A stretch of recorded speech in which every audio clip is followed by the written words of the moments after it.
Alors, je vais lire dans le psaume 25, verset 12. Quel est l'homme qui craint l'Éternel? L'Éternel lui montre la voie qu'il doit choisir. Son âme reposera dans le bonheur et sa postérité possédera le pays. L'amitié de l'Éternel est pour ceux qui le craignent. Donc, je voulais parler déjà de la crainte de l'Éternel. Et c'est écrit dans les Proverbes aussi, la crainte de l'Éternel est le commencement de la science, de la sagesse. Donc, et marcher par l'esprit. Euh, Quel est l'homme qui craint l'Éternel? L'Éternel lui montrera la voie qu'il doit choisir, la voie qu'il doit suivre. Donc, c'est très important de savoir où Dieu nous veut, ce qu'il a pour nous, parce qu'il sait ce qui est bon pour nous et il a ce qu'il y a de meilleur pour nous. Donc, c'est important de le craindre et de chercher vraiment sa volonté. Voilà, c'est vrai que je parle souvent de la volonté de Dieu parce que j'ai fait des expériences où vraiment je voulais mener les choses par moi-même et c'était catastrophique. C'est que frustration et c'est la désolation en fait parce que telle voie paraît droite à un homme et son issue c'est la voie de la mort comme c'est écrit dans les Proverbes. Donc vraiment soumettons-nous à la volonté de Dieu, à ce qu'il a pour nous parce que ce qu'il a pour nous est ce qu'il y a de meilleur. Il nous connaît mieux que nous-mêmes. Voilà, que Dieu vous bénisse. Shalom, shalom. Shalom. Moi, je vais parler aujourd'hui, c'est sur que Jésus vient demeurer chez toi. Jésus vient demeurer chez toi et Jésus te fera du bien. Jésus est vraiment, il est vraiment bon pour ta vie, quoi. Donc, nous allons prendre Galates 2, 20. Donc, Galates 2, 20. Donc, je vis, mais ce n'est plus moi qui vis, c'est le Christ qui vit en moi. Maintenant, ma vie humaine, je la vis en croyant au Fils de Dieu qui m'a aimé et qui a donné sa vie pour moi. Donc, continuons. Nous allons prendre encore Galates, nous continuons dans Galates 4, 19. Mes petits enfants, je souffre de nouveau pour vous, comme si vous mettez au monde, comme si vous mettez au monde. Et cela va durer jusqu'à ce que le Christ soit formé en vous. Donc, pour finir, on va aller dans Éphésiens 3, 17. Oui. Que le Christ habite dans vos cœurs par la foi, plongez vos racines dans l'amour et soyez solidement construits sur cet amour. Nous soyons vraiment dignes de lui, hein, parce que lui, si lui, il était mort sur la croix, il est mort pour nos vies, il a sacrifié sa vie pour nous. Donc, nous pouvons aussi sacrifier nos vies avec le Seigneur. Donc, nous allons plonger dans la prière avec notre Seigneur, parler à notre Seigneur, donc être toujours avec nos Seigneurs. Parce que lui, il est là, il est prêt à nous recevoir toujours, à n'importe quel problème, même si tu l'as abandonné, mais un jour, viens toujours vers lui. Et lui, vraiment, lui, il ne t'abandonnera jamais. Lui, vraiment, il ne t'abandonnera jamais, il va toujours être avec toi. Voilà ce que je voulais dire cet après-midi, mes frères et sœurs. Voilà. Je laisse la parole à notre frère. Shalom, shalom. Je vais partager sur un verset. Donc, le verset, ça va être Luc 6, verset 35. Donc, je vais lire. Mais aimez vos ennemis, faites du bien et prêtez sans rien espérer, et votre récompense sera grande. Et vous serez fils du Très-Haut, car il est bon pour les ingrats et pour les méchants. Voilà. Ici, Dieu nous interpelle sur le fait qu'il est important pour nous chrétiens, pour nous chrétiennes, d'aimer grandement, c'est-à-dire d'aimer nos ennemis, d'aimer aussi ceux et celles qui nous font du bien, hein, donc nos amis, nos parents, nos grands-parents. Mais Dieu aussi nous demande aussi d'aimer aussi vers nos ennemis. Donc Dieu veut simplement que nous puissions aimer nos ennemis à la même manière que nous aimons nos parents, hein, ceux et celles qui nous font du bien. Voilà, nous. Et Dieu, il dit, prêter sans rien espérer. Donc, prêter, donc, ça peut être beaucoup de choses. Ça peut être faire du bien, voilà, sans plutôt attendre un remerciement, par exemple. Ça peut être, par exemple, faire du bien, par exemple, aux sans-abri.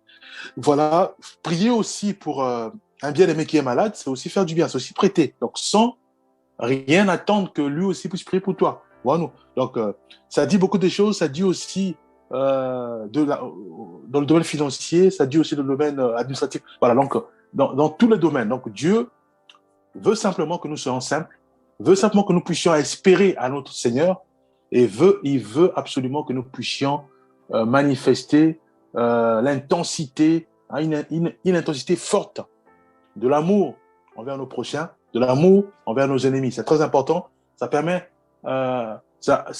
à la fin, qu'est-ce que Dieu dit? Dieu dit que votre récompense sera grande. Voilà.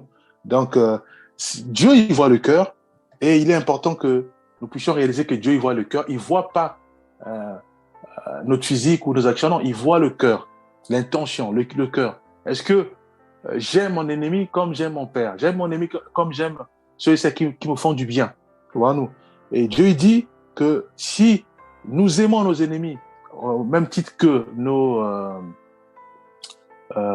amis, Dieu dit que notre récompense sera grande. Donc la récompense, ça peut être une bénédiction, ça peut être beaucoup de choses. Bon, après, il donne maintenant l'exemple. Il dit, et vous serez fils du Très-Haut, car il est bon pour les ingrats et pour les méchants. Donc Dieu veut simplement que nous puissions l'imiter lui. Nous puissions tirer instruction sur son modèle à lui. Que nous puissions mettre en place ces stratégies. Parce qu'il dit, pour que nous soyons fils de Dieu, la condition n'est autre que d'aimer nos prochains, d'aimer nos ennemis, d'aimer aussi ceux et celles qui nous font du bien. Voilà ce que je tenais à partager. Que Dieu nous bénisse. Je laisse la parole au bien-aimé Fataki. Ok, merci. Merci pour tous ces messages partagés. J'aimerais lire avec nous avant de vous donner le thème. Je suis dans le livre des 1 Samuel, chapitre 2. Je vais lire suite, compte tenu du temps. Je prends le verset 6. L'Éternel fait mourir et il fait vivre. Il fait descendre au séjour des morts et il fait remonter.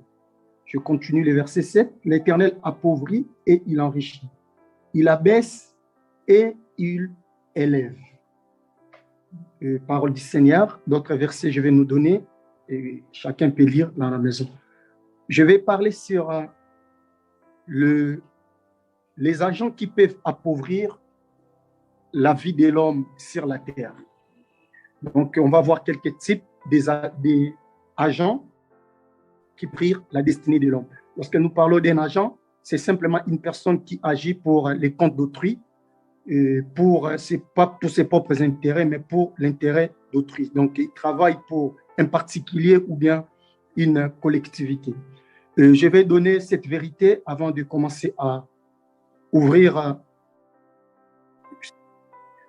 Premièrement, la pauvreté et la richesse sont compatibles pour la vie chrétienne. Donc, la vie chrétienne est compatible avec ces deux dimensions de vie. Donc, être riche et être chrétien, ce n'est pas un péché. Être pauvre et être chrétien aussi, ce n'est pas non plus un péché. Donc, ces deux dimensions sont compatibles dans la vie chrétienne. Pourquoi? Lorsque Christ parlait d'une parabole, il parlait d'un homme riche et il parlait d'un homme qui a quitté le royaume des cieux, mais avec un statut, c'est-à-dire qu'il était un pauvre. Même au ciel, on garde le statut de cet homme, le pauvre Lazare. Donc, pour simplement dire qu'on peut être pauvre et hériter le royaume des cieux. Jésus a continué en disant, bien sûr, il n'a pas dit c'est impossible, mais il avait dit que c'est difficile à un riche d'y entrer dans les royaumes des cieux comme c'est difficile à un chameau de passer au travers d'un trou. Donc, c'est-à-dire que ce n'est pas impossible, mais c'est difficile parce que très souvent la richesse essaie d'aveugler l'homme et la richesse essaye de désorienter la destinée de l'homme sur la terre. Et par expérience, on a vu beaucoup des hommes, beaucoup de femmes, quand ils sont dans des conditions normales de la vie, ils sont attachés à l'Éternel. Dès que le Seigneur commence à ouvrir une fenêtre pour eux, ils se détournent de la voie de l'Éternel. Voilà pourquoi j'ai dit que la vie chrétienne est compatible avec la richesse et la pauvreté. Alors, le premier agent qui peut appauvrir la vie de l'homme, on voit dans la prière de Anne, là c'est la prière. Et voilà pourquoi j'aime toujours dire aux gens, quand il faut prier, il faut bien prier. Donc, lorsque tu pries, quelqu'un est là, il peut prendre tes prières et faire. Là, nous sommes en train de parler de la prière d'une femme que je n'ai pas le temps, bien aimé, de parler, c'est Anne. Au moment où le Seigneur l'a délivré de sa situation, lorsque vous regardez dans la parole sa stérilité, la cause de sa stérilité, c'était Dieu. Dieu qui l'a rendu d'avoir d'enfants. Et quand elle a persévéré dans la présence de Dieu, un jour, le Seigneur a écouté le cri de son cœur et le Seigneur lui a accordé la capacité d'avoir un enfant. Elle a reçu un enfant et le nom de l'enfant s'appelait Samuel. Et après quoi, Anna retourne dans la présence de l'Éternel pour rendre à l'Éternel ses actions de grâce. Elle a commencé à parler, elle a beaucoup parlé dans sa prière. Mais j'ai pris par rapport à la partie qui nous intéresse. Allah elle a dit ceci, le Seigneur, il est celui qui élève et il est celui qui abaisse.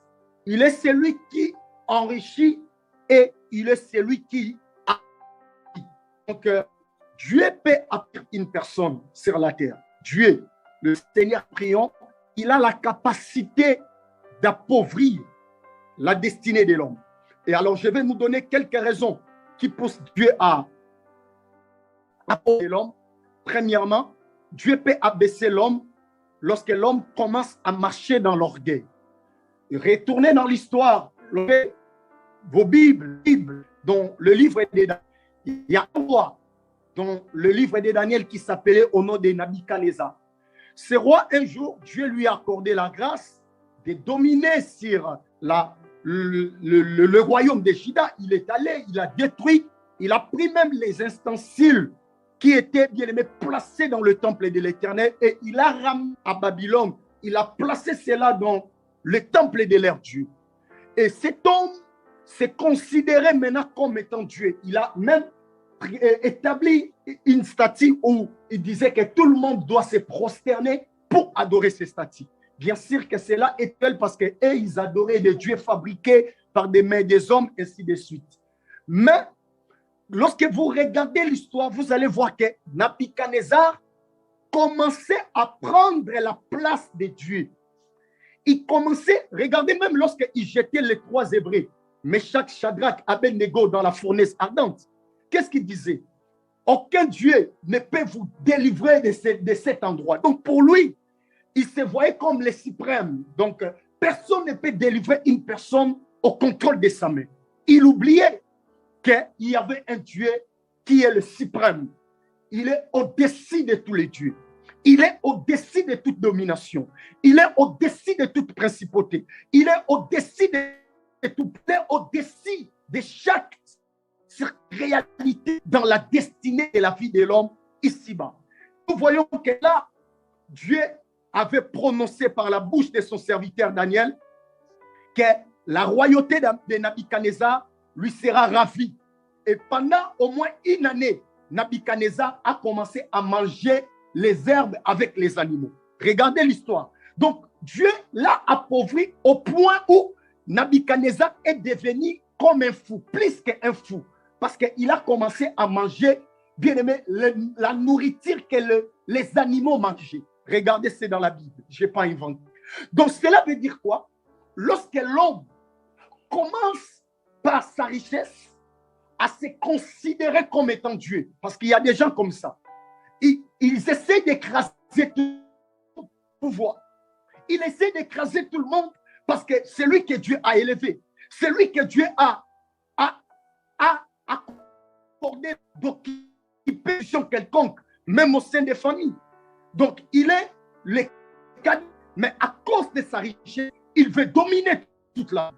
Il veut prendre même la place des parents. Il est devenu arrogant. Il ne parle jamais avec politesse à ses aînés, même avec ses amis. Il commence à se voir et à se considérer comme Dieu. Alors, lorsque nous commençons à cultiver cet esprit au profondeur de notre pensée, sachez très bien que Dieu, il peut nous appauvrir, il peut ôter en nous ce qu'il nous a donné. Parce que très souvent, beaucoup de gens ils pensent la bénédiction de l'Éternel, c'est Dieu, la bénédiction de l'Éternel qui enrichit et il se fait le cœur chagrin. Non. Quand la bénédiction t'élève et que toi, tu ne gardes pas les principes, le chagrin aussi peut venir de ces mêmes dieux. Et parfois, il faut comprendre certaines choses. C'est important. Donc, c'est Dieu qui a, toute autorité vient de Dieu. Dieu qui avait établi ça, mais c'est le même Dieu qui a fait la royauté entre le contrôle de Nabuchodonosor et lui a rabaissé, comme Anne pouvait nous dire. Il élève et il abaisse, il enrichit et il appauvrit. Donc là, c'est la première des causes. Deuxièmement, Dieu peut frapper l'homme de la pauvreté lorsque l'homme ne respecte plus les choses sacrées. Les gens qui n'ont pas les respect aux choses sacrées. Là, je venais déjà de parler, toujours par Nabuchodonosor. Il prend les choses sacrées, les choses consacrées, il ramène ça dans son pays, les choses sacrées, dans la maison de Dieu. C'est vous de l'histoire des Philistins. Ils ont ramené l'arche et ils ont mis l'arche là où leur Dieu résidait, Dagon. Le matin, il vient, il trouve leur Dieu, pouf, par terre devant l'arche. Il croyait que c'était un fruit d'hasard. Le lendemain encore, il constate encore que leur Dieu était à genoux. Donc, les statues de Dagon tournaient devant l'arche, tombaient devant l'arche. Parce que l'arche était sacrée. Malheureusement, il y a des gens qui ne respectent pas aujourd'hui les choses sacrées. Lorsque quelqu'un commence à toucher à tout ce qui est sacré, Dieu peut rabaisser une telle vie et Dieu peut beaucoup la destinée d'une telle personne. Alors, l'autre cause, et comprenez mon émotion, je n'ai pas assez de temps et je suis en train de survoler. Dieu peut appauvrir l'homme dans les buts aussi de porter la correction dans la vie de l'homme. Donc, lorsque Dieu désire corriger une personne, il utilise tous les mécanismes. L'homme n'arrive pas à prendre. Dieu peut nous appauvrir. Donc, c'est aussi l'une des causes que Dieu peut se servir pour appauvrir l'homme. Et en quatrième position, Dieu peut appauvrir l'homme simplement pour... Lorsqu'on dit que Dieu nous éprouve, ce n'est pas que Dieu ne nous connaît pas, il nous a créés. Il nous connaît en détail. Dieu connaît la destinée de chacun de nous. Même que nous peignons les cheveux, il connaît le nombre de cheveux que nous perdons lorsque nous peignons nos cheveux. Même que toi, tu es inconscient ou inconsciente de cela, mais Dieu connaît qu'aujourd'hui, pendant les cheveux, tu as perdu 50 cheveux ou je ne sais pas, ça c'est mes moments. Dieu connaît. Regardez lorsqu'il parlait dans les lorsqu'il parlait de comment Dieu peut prendre soin de nous, il connaît même le nombre de nos cheveux. Même lorsqu'on aime nos cheveux, Dieu connaît ce que tu as perdu dans tes cheveux. Donc, il peut nous éprouver. Simplement, quand il nous éprouve, il veut simplement nous mettre en lumière pour que nous puissions nous connaître nous-mêmes. Parfois, l'épreuve, c'est simplement les moyens que le Seigneur se sert pour nous faire connaître qui nous sommes, nous-mêmes. Ce n'est pas Dieu. Dieu nous connaît déjà. Il sait qu'après 10 ans, celui-ci va abandonner. Va faire MeToo. Celui-ci va arrêter. Celui-ci. Il dit à Pierre, je serai un scandale pour tous. Vous voulez dire, Jésus a dit aujourd'hui même, le corps ne chantera pas après avoir régné le Fils de l'homme. Donc, Dieu a la connaissance de toutes choses. Il nous éprouve simplement pour nous faire connaître qui nous sommes. Lorsqu'on dit hier, lorsque tout le monde va t'abandonner, bon, je resterai attaché. Fais passer l'épreuve pour te faire voir qui tu es. Les coqs a chanté, Pierre a réglé Seigneur de l'eau, il a commencé à pleurer. Donc, il a compris la leçon, que celui-là, il avait la maîtrise de qui j'étais. Moi-même, j'ignorais qui je suis, mais Christ me connaît. Parfois, il nous fait passer par les... c'est simplement pour nous aider à découvrir nous-mêmes. Et je vais terminer par ce deuxième point parce que l'air file. Le deuxième agent qui peut causer la pauvreté dans la destinée ou la vie de l'homme, c'est le diable. Jean chapitre 10, le verset 10, je ne vais pas lire, la Bible dit que l'ennemi ne vient que pour voler, égorger et détruire. Donc, de l'ennemi, c'est de nous détruire. Donc, dans ces domaines-là, il est le spécialiste. Regardez ce qu'il a fait dans la vie de Job. Donc, à deux reprises, le diable se présente devant Dieu. Il a tout détruit.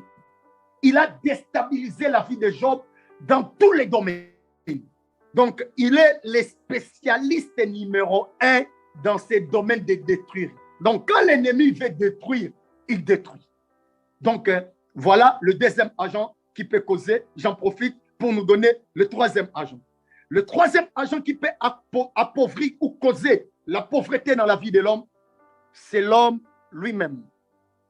Donc, tel que nous sommes là, nous sommes propres, les assassins de nos propres destinées. Le plus grand problème de l'homme, c'est l'homme. Donc, l'homme peut être de destruction de sa propre destinée. Je retourne avec nous dans le commencement, dans l'histoire d'Adam et Ève. Dieu les a placés dans la Bible. Il les a donné les commandements, les prescriptions. Vous mangerez tout arbre dans ces gens. L'arbre de la connaissance du mal, vous ne mangerez pas. L'homme et la femme, ils étaient d'accord. Ils connaissaient que ça nous a été défendu par le Seigneur de toucher. Mais qu'est-ce que l'homme est allé toucher à l'arbre qui a été défendu? Et regardez maintenant les conséquences qui s'est rattaché à cette désobéissance à la voix de l'Éternel. Premièrement, l'homme a communion avec le Seigneur. La communion de l'homme, la relation de l'homme avec Dieu a été brisée.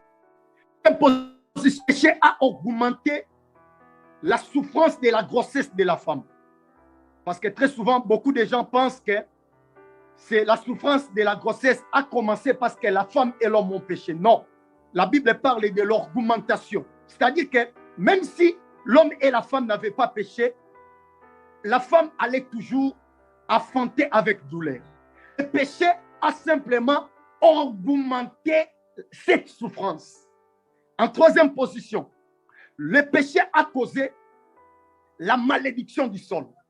C'est-à-dire que parfois lorsque nous péchons, certaines personnes pensent que le péché se limite aux aspects spirituels. Donc je peux pécher, ça se limite. Mais regardez, hein, le péché d'Adam et Ève a contaminé même les sols. C'est-à-dire que l'homme a souffert parce que lui-même a causé sa propre souffrance. S'il n'avait pas touché à l'arbre interdit, l'homme allait travailler parce que c'était le travail que Dieu lui avait donné.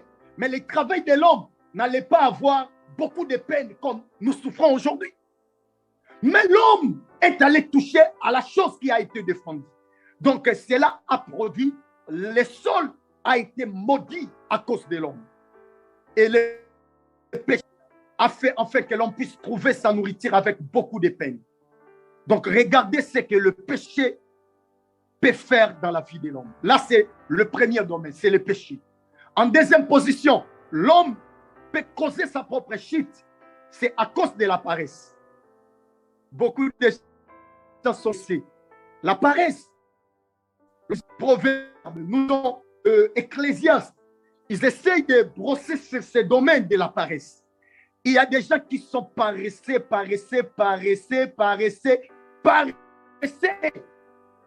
paresseux à l'excès. Vraiment, je ne sais pas quelle expression donner. Ils sont vraiment paresseux ou dans une trait. Ils ont dépassé même la limite de la paresse. Par la paresse, l'on peut détruire sa propre vie. Et ni parce qu'aujourd'hui, les problèmes, surtout au niveau des Africains, les problèmes, lorsque l'homme n'arrive pas à percer, ça revient au diable et ça revient aux oncles de la famille. Donc, c'est à cause des liens de ma famille que je me retrouve dans cette situation. Et certaines personnes, ils dorment depuis 6 heures, ils se réveillent à 15 heures. Il ne sait pas quoi faire avec sa vie. Il doit faire de sa destinée. Il est paresseux à l'outré. Il ne sait même pas un pétrole pour gagner l'argent. Une personne qui a pensé de la paresse dans chaque main de sa destinée. Et un homme qui a dit, l'homme, pour vivre confortablement, il doit mettre son corps à l'état inconfortable.